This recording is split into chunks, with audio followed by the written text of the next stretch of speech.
Terpujilah Tuhan. Selamat datang ke saluran Rhapsody Reality.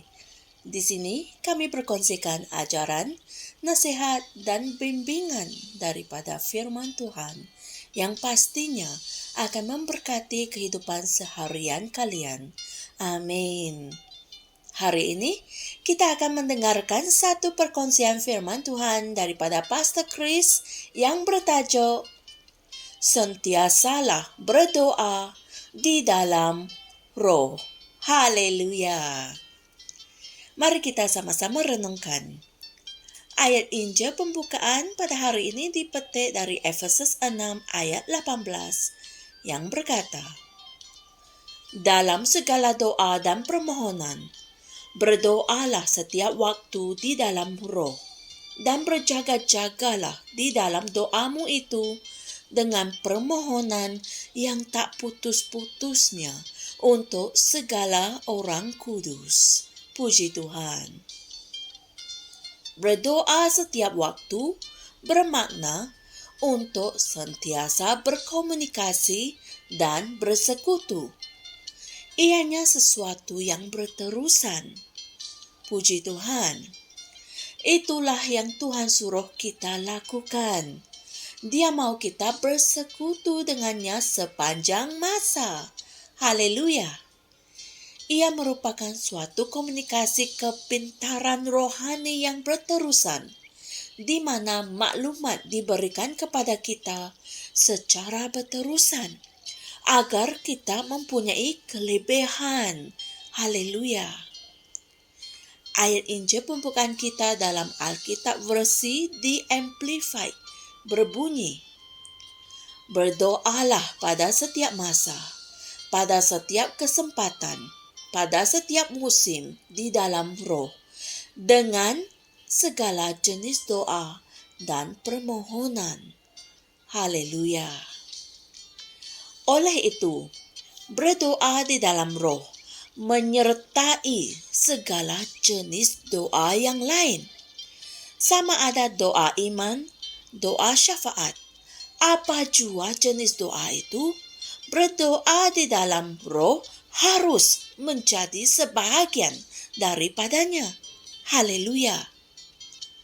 Dalam 1 Korintus 14, ayat 14 hingga 15, Paulus berkata, sebab jika aku berdoa dengan bahasa roh, maka rohkulah yang berdoa.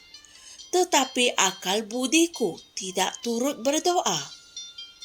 Jadi, apakah yang harus kubuat? Aku akan berdoa dengan rohku, dan aku akan berdoa juga dengan akal budiku. Aku akan menyanyi dan memuji dengan rohku, dan aku akan menyanyi dan memuji juga dengan akal budiku. Haleluya.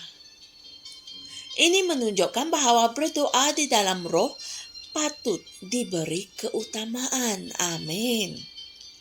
Daripada Roh, kamu akan tahu apa kata-kata yang harus digunakan. Lidahmu akan diatur dan diilhamkan untuk mengucapkan perkara-perkara yang betul. Puji Tuhan. Ketika kamu pergi memenangi jiwa, kamu mungkin tidak tahu apa yang kamu akan katakan dengan serta-merta. Tetapi, berdoalah di dalam Roh terlebih dahulu. Dan Dia, yaitu Roh, akan memberikan kamu kata-kata yang betul. Haleluya. Kamu akan mengatakan perkara-perkara yang konsisten dengan tujuan ilahinya, kerana kamu berada dalam persekutuan yang tepat pada masanya dengan Dia melalui Roh. Amin. Hal ini mengingatkan apa yang Yesus katakan dalam Matius 10 ayat 19 hingga 20 yang berkata, apabila mereka menyerahkan kamu, janganlah kamu khawatir akan bagaimana dan akan apa yang harus kamu katakan, kerana semuanya itu akan dikurniakan kepadamu pada saat itu juga. Kerana bukan kamu yang berkata-kata, melainkan Roh Bapamu. Dia yang akan berkata-kata di dalam kamu. Haleluya! Oleh itu, biasakanlah dirimu untuk berdoa sentiasa di dalam roh dan dengan roh. Puji syukur kepada Tuhan atas anugerah untuk berbicara dalam bahasa roh dan atas hak keistimewaan untuk bersekutu secara berterusan dengan Tuhan. Maha mulia Tuhan. Saudara dan saudari sekalian, mari kita sama-sama berdoa. Ya Bapa, aku berterima kasih kerana menerangi aku untuk berdoa dengan efektif di dalam roh. Malah sekarang, ketika aku berbicara di dalam roh, rohku diangkat untuk bekerja dari kedudukan yang memberikan aku kelebihan, yaitu dari kedudukan keberanian, ketepatan, dan kemenangan, yang menghasilkan sebuah kehidupan yang berkuasa dalam Kristus. Aku tidak bergelut, tetapi aku menikmati pertumbuhan dan kemajuan yang tidak berkesudahan apabila aku menerima bimbingan daripadamu. Dalam nama Yesus. Amin. Haleluya. Untuk merenungkan dan untuk memahami perkongsian kita dengan lebih mendalam, Pastor Chris memberikan ayat-ayat Injil berikut untuk kita kaji dan renungkan, yaitu dari Lukas 18 ayat 1, Yudas 1 ayat 20, dan Filipi 4 ayat 6 hingga 7. Haleluya. Kami percaya kalian telah diberkati dengan message pada hari ini. Oleh itu, berkatilah orang di sekelilingmu dengan berkongsikan message ini dengan mereka.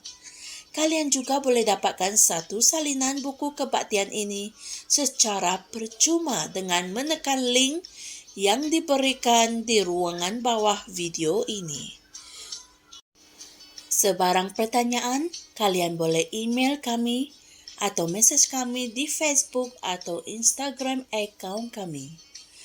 Sila subscribe agar kalian tidak terlepaskan setiap message yang kami kongsikan setiap hari. Shalom. Kami percaya saudara-saudari semua telah diberkati dengan perkongsian firman dari Rhapsody Reality. Bagi sesiapa yang ingin menjadikan Yesus Kristus sebagai Tuhan dalam kehidupanmu, kamu boleh mengucapkan doa ini bersama dengan saya.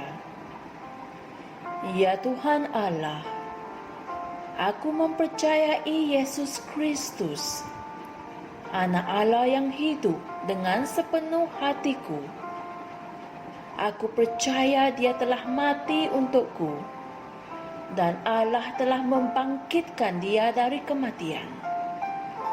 Aku percaya Dia hidup hari ini.